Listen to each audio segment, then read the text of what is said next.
Hey guys, Mr. Ridgway here with our second to last lesson of this semester. We are almost done. We are so close.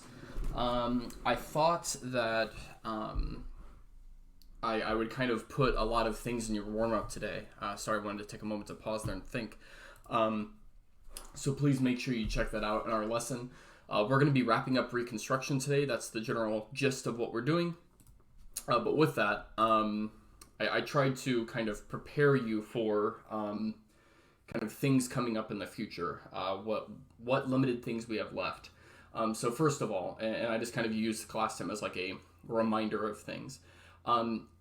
According to what I know now, and to now is currently the 28th of November, we do not have a final for VUSH for this semester. We have, unless VU tells me differently in the next 2 weeks. However, what we do have is we are, instead of that, going to do like a multiple choice style quiz for Unit 4. And then we'll count that kind of as we'll kind of like count that as a test, basically. And that'll be, because again, AHS has canceled all finals, so that's kind of what's going on with that. Let's see. Also, okay, I'd like you to tell me how could I best help you prepare for this test? Besides things that I'm already doing right now, it could be any kind of number of things that you feel like would be personally helpful to you.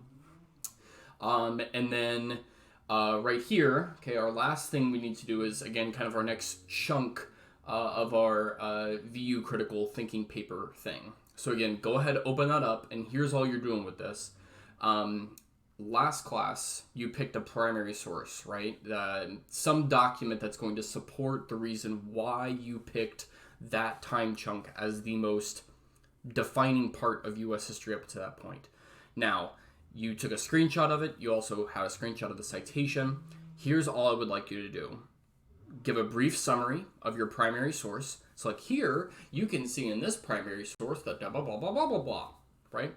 And then explain directly how does it validate your decision to pick that time period. So you want to be like really, really direct and really like refer right to what is in that primary source as the reason why that time period is so important to study. So once you do that, you're all done with our warm-up. Hopefully that shouldn't take you too long. Again, we're just kind of slow dripping this paper here until we get done with it. So let's go on. We are going to be wrapping up Reconstruction today. That is our plan. And with that, there's going to be then some really, really important things that we're going to have to talk about this with it. And number one is the reason why Reconstruction ended. Okay, we're going to explore what caused that to happen. And then second, the vast consequences that are going to happen because of that. And then we'll talk about some later things, but I'll hold off on that objective until the time comes. So why does Reconstruction come to a crumbling end? One of my favorite gifts here ever. So let's talk about redemption, as it is called. So if you remember that flow chart of Reconstruction, redemption is the third chunk of time in the kind of experience of Reconstruction. And redemption is going to be hugely consequential. So let's look at our questions here. Does progress always come at the expense of others? And then some historians argue that the Civil War, and also Reconstruction, was a second American Revolution. Was this revolution successful? I don't know. The historian's probably who is most famous for this view, his name is Eric Foner.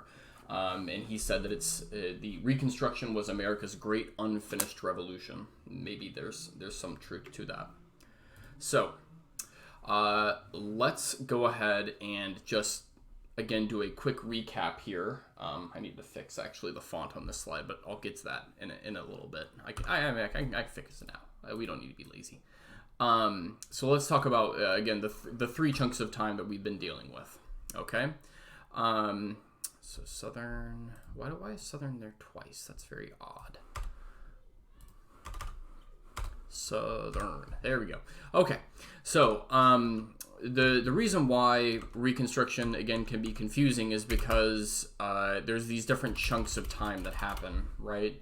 And so, depending on what time period you look at, it kind of seems like things are jumping around a lot. The three broad periods of Reconstruction, again, are presidential Reconstruction, and then congressional Reconstruction, and then, which again is led by the radical Republicans. And then the chunk that we're introducing to you today is the redemption part of it, which is going to be led by Southern Democrats and the KKK.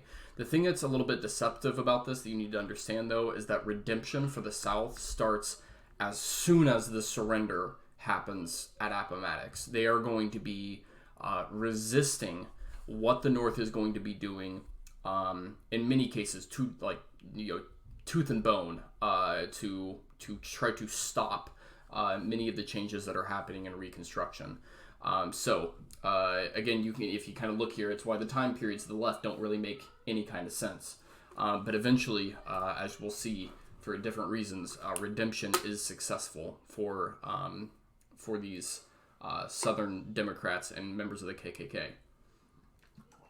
So, if you want to know what the word redemption refers to, first of all, this is the idea that Southern Democrats thought they were redeeming the South from the North and the changes that were happening around them. But we also, and this is why I put this slide here first, we can't ignore the things that are happening in the North that also cause Reconstruction to fall apart.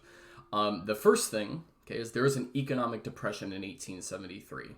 Okay, and so a lot of the money that was funding a lot of the things, programs, basically upkeep of Reconstruction, they get cut. And if you think about it from an economic standpoint, that Northerners are not very willing to pay for some of these changes in the South when their own pocketbooks are hurting, it kind of makes a little bit of sense. You can understand it, even though we can look back at it and say there's going to be some terrible things that are going to happen to this. Now, with an economic depression in 1873, by the way, easy way to remember that is there was an economic depression in 1837, so you can just flip the numbers and there you go. Easy way to remember it. The other reason why Reconstruction is going to kind of lose its popularity in the North is because there were some very, very, very minor examples of Northerners using Reconstruction for corrupt ends, which we could get into and explain. The South is going to take these examples of corruption, and they're going to blow it up to examples of that they say the entire thing is corrupt and that it's the entire thing is illegitimate and criminal. And again, that's where the whole word redemption comes from. Like the South is, we're redeeming the South from these northern corrupt, Yankees who have come down here.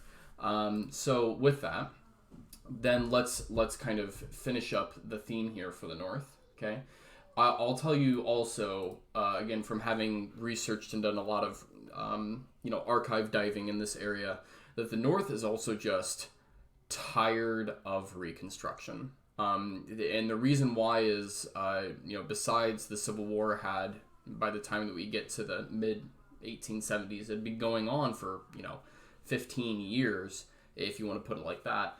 As in like one continuous fight.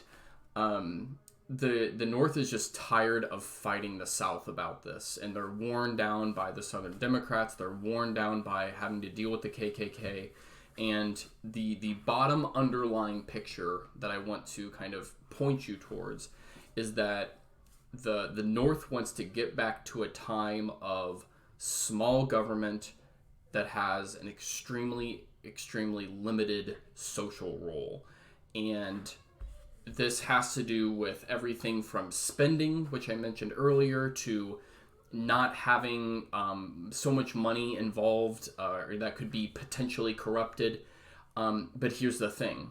If you are the North and you're expecting that Reconstruction was going to happen, right? Like you want these changes to occur. That depends on having a very large, very powerful government that is able to wield a lot of power. And that can't happen if you're wanting to return to this kind of like small government model. So the cost of this, basically the eventual outcome is that the North and South will get back together. They will reunify, but it will come, basically meaning they give up on Reconstruction. But this will come at the cost of Black rights for basically, arguably, the next 150 years, give or take. The costs of this are, again, giving up on the whole Reconstruction experiment, are immense. So, again, I hope that kind of makes sense, the theme that I'm trying to paint for you there about why the North gives up on Reconstruction, and that whole avenue. So I'd like you to go ahead on your notes, explain the causes for the North's end of Reconstruction efforts in 3 hashtags. Okay? So go for it. And then let's talk about the South. So the South is really easy. It's very clear why they want to end Reconstruction, because it's coming at the expense of, obviously Southern privilege, white privilege, and power. And so ex-Confederates, as soon as Appomattox happens, they are trying to take back control in any way they can. Early on, these are kind of more like social hooliganism is like the way to kind of almost put it. But very quickly, this kind of fight against blacks having increased rights and privileges in the South, it gets organized under the KKK, who were all ex-Confederate soldiers, nearly all of them. And the purpose there is they would become much more akin to today what we would call a terrorist organization. The point is to terrorize either radical Republicans in the South or black Republicans in the South to, again, submit, so that they would not be experiencing these new rights. So that's then going to bring us to the election of 1876. And this man up here, actually 2 men up here that we need to talk about. So the first one you see up here, that is Samuel J. Tilden. This man is Rutherford B. Hayes. So these two, here's Tilden again, are running against each other in the election of 1876. Which again, we've skipped some elections in there like grants and other things. But this one is really, really close. Really, really close between these two. So Hayes is a Republican, Tilden's a Democrat. And the reason why I bring this election up is this is going to be the event that is going to ultimately kill Reconstruction in 1876. Again, the Reconstruction Act of 1867, again, notice you can flip the numbers there. It's only 9 years old at this point, but this thing is going to kill it pretty much completely. So what happens in the election? Well, it gets a little confusing, but here's basically what happens is that Louisiana, Florida, and South Carolina all send in 2 different copies of their electoral results. One electoral slate of electors sent in a Republican result, and then you'd have a Democrat slate of electors that sent in a Democrat result, and they both claim to be legitimate. So you're like, which group of electors am I taking here? There's a massive fight in the federal government levels after the election about this. Now they basically, what they have to do is they come up with a committee to solve this issue, and it basically has, I think it's like 7 Republicans and 6 Democrats on it. So obviously they know which way this is going to go. Okay, it seems like Hayes is going to win. But the North decides that they're going to cut a deal with the South. And the reason is because of 2 things. One, they knew that the South could throw huge amounts of legal hurdles in front of Hayes becoming president that would slow him down in terms of him getting there. Even though he might ultimately win, it would be a pain to have to go through. And the second reason is they want Hayes to be president. And so here's the cost, right? Hayes is going to become president out of the deal that is struck in this committee. And in exchange, Okay, the South is going to get some railroad improvements, which they desperately wanted. And then the big one, all federal troops get pulled out of the South. And we know, because we looked at the Reconstruction Acts of 1876, that when the federal troops get pulled out, those baby radical Republican governments, many of them with black elected representatives, fall apart. And they just get swamped in a tide of whiteness that will pretty much not disappear for the next 80, 90 years at least. And so nearly all economic, social, political progress and Reconstruction is going to disappear under what we would call Jim Crow, which we'll explore a little bit later. Okay?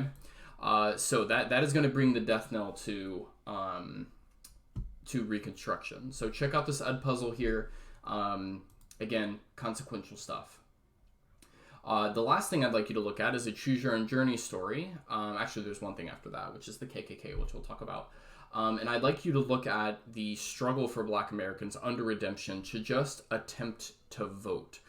Because us knowing, now that we've looked at the 13th, 14th, and 15th Amendments, that slavery's been banned, that they have the equal protection of the law, Black Americans do, and the 15th one, they are ensured the right to vote.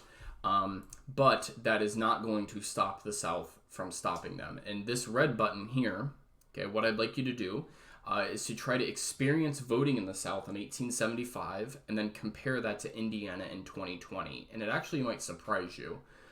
So again, it's a choose your own journey game. So you click the button, okay, you get to play it. I recommend you try 1880 first, okay? So right here, okay, you can attempt to vote in 1880 as a Black American. See how that's changed, and then how that's changed then in 2020, okay? Again, we're going to assume in this case that mail-in balloting is not as popular as it was in this previous election because that was made different by the coronavirus. So go ahead, give that a shot. And then right here, there's a gray button to reflect, and I'll briefly tell you about what you're going to be doing on this reflection. You're going to be using something called Google Drawing. So this is a fun software to use. It's really, really easy. And there's a link right here to it. And you get to treat this as like your palette. You can put text on it, you can draw on it, et cetera, et cetera, et cetera, et cetera. Oh, whoops. Okay. So anyways, okay. Well, I don't know why it's trying to sign me in on this account when I was not using this one. There we go. Okay. So, anyways, you can treat this as kind of like your palette where you can put text on it, you can put pictures on it, you could put memes on it as your answer. Totally up to you. And what I'd like you to do is treat this as a place to answer these two questions. What was it like to struggle for voting rights during redemption? Okay. And two, how does this struggle compare to today? And actually, I'm going to change the redemption wording there because that should say Jim Crow. So let's go ahead and change that. There we go. And then two, so answer both these questions, okay? And once you actually do that, can my mouse actually click? There we go. Okay. Once you get it done, I would like you to just, send me a pic on Schoology of what you made. I enjoy creative student stuff, so feel free to do that. The last thing I'd like to do in this lesson is to actually look at the formation of the KKK, which is really, really important because they are, again, going to be the people leading this kind of, again, starts off as a social organization, then quickly morphs into a terrorist group in the South. They're going to be the ones leading this whole redemption charge.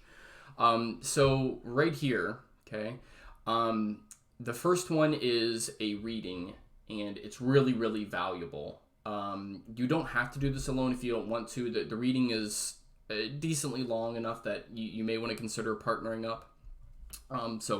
Again, you're more than welcome to do it alone. It is really, really important that you read it because, again, things like the KKK are still around today. And this isn't even getting to the second KKK, which we'll get to next semester. So this one right here, though, number 2, is really different. And I'm going to go ahead and take a moment here to actually explain this guy. 2 is, and 3 is a primary source from the KKK, so I think you could figure that out. Two is really unique. There's a movie that comes out in 1915 or 16 called Birth of a Nation, or The Birth of a Nation, and it is a white sympathizer, pro KKK movie that comes out, and it was immensely popular across the United States. And this, in a lot of ways, has to do with the second KKK when they're coming around. But the first one, or this movie right here, and what it does is it tries, and I've given you actually a link here to it, of a clip of it, and what it's trying to show you is, and I'd like you, and again, I can't play it here on the screen for you because of copyright stuff, but when you click on it and you watch it, pay attention to the music that they use and some of the imagery that they use. They show, for example, like the KKK riding into town, and you kind of have this triumphant music playing behind them as they're rescuing the town from Northern soldiers. And then the Northern soldiers, many of them are portrayed in blackface, and then also they're being directed by this kind of, you'll see him in the video if you watch it and kind of check it out.